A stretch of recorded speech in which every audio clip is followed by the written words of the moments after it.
DXDC RadyoMaN Report.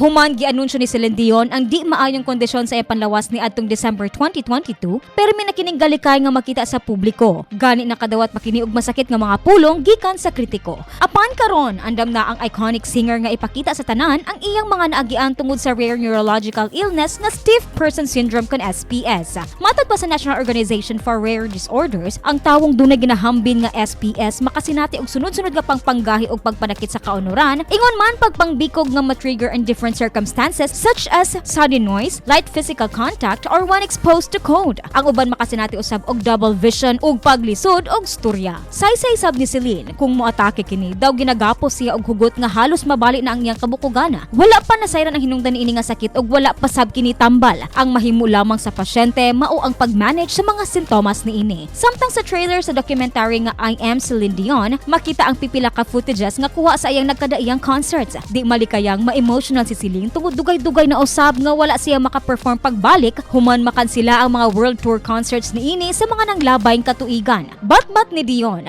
It's not hard to do a show, you know. It's hard to cancel a show. I'm working hard every day. But I have to admit, it's been a struggle. I miss it so much. The people. I miss them.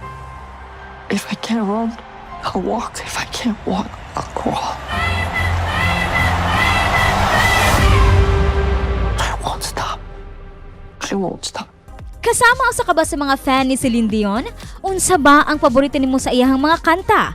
Comment the title and share the Celine Dion vibes with others.